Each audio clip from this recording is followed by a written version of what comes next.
સોમવારે સાંજે લાલ કિલ્લા પાસે થયેલા કાર બોમ્બ વિસ્ફોટથી દેશમાં હાહાકાર મચી ગયો હતો. દિલ્હી લાલ કિલ્લાના કાર બોમ્બ વિસ્ફોટને ફરીદાબાદ આતંકવાદી મોડ્યુલ સાથે જોડવામાં આવી રહ્યા છે. સાંજે 6:52 વાગે થયેલા વિસ્ફોટમાં 9 લોકોએ જીવ ગુમાવ્યા હતા અને 20 ઘાયલ થયા હતા. આ કાર બોમ્બ વિસ્ફોટના રહસ્યને ઉજાગર કરવાના પ્રયાસો ચાલી રહ્યા છે. તારીખ 5 સપ્ટેમ્બર 2025ના રોજ અંબાલાલ પટેલે ન્યૂઝ 18 ગુજરાતીના સ્ટુડિયોમાં આતંકવાદી હુમલા થવાની મોટી આશંકા વ્યક્ત કરી હતી, જે આજે સાચી ઠરી હોય તેવું લાગી રહ્યું છે. અંબાલાલ પટેલે ગ્રહોના તારણ કાઢીને આ ગંભીર આશંકા વ્યક્ત કરી હતી. મંગળ છે એ લોહીનો કારક છે. અચ્છા. ખૂનામરકી ના થઈ જાય તો સારું. મંગળના કારણે, ગ્રહોને કારણે ખૂનામરકી જેવા ખૂનામરકી હિંસાત્મક બાબતોમાં આ દેશમાં કંઈક ન બની જાય એ જોવાનું રહ્યું. કારણ કે આંદોલનો વિકરાળ સ્વરૂપો ધારણ કરવાના છે. સુસુપ્ત શક્તિઓ અત્યારે બેઠી છે અને આપણે કહ્યું કે નેગેટિવિટી, જે શક્તિઓ અત્યારે ડેવલપ થવાની છે એ નેગેટિવિટી એવી બાબતો લઈને આવી રહી છે.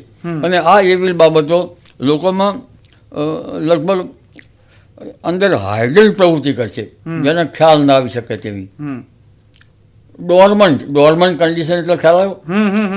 ડોર્મન્ટ અંદર પરિસ્થિતિનું સંભાવના છે. અંદરની પરિસ્થિતિ. બહારના દેશો આપણા પ્રવૃત્તિ સારી જ આપણને લાગતા હોય, ચીન આપણને સારી રીતે જણાતું હોય, પણ પાકિસ્તાનની સાથેના વેપારો સારા જણાતા હોય, પણ ભારતને પાછું પાડવા માટે કેટલાક દેશો પેતરા કરતા જોવા મળશે. આતંકવાદી બહુ સાચવવું પડશે, હજુ પણ આતંકવાદી સાચવવું પડશે. કારણ કુંભનો રાહુ જે છે એ ખડકાળ પ્રદેશો અને આતંકવાદી પ્રવૃત્તિ વધારે છે, અને મીનનો સનિયા વધારે છે. પાણીજન્ય બાબતો બહુ બનશે, એ પણ સાચવવું પડશે.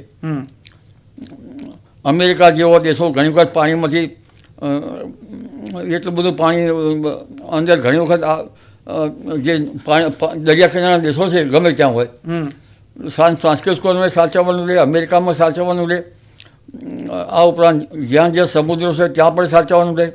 આ ગ્રહની અસર તો ઓસ્ટ્રેલિયા, આફ્રિકા વગેરે દેશોને પણ સાચવવાનું રહેશે.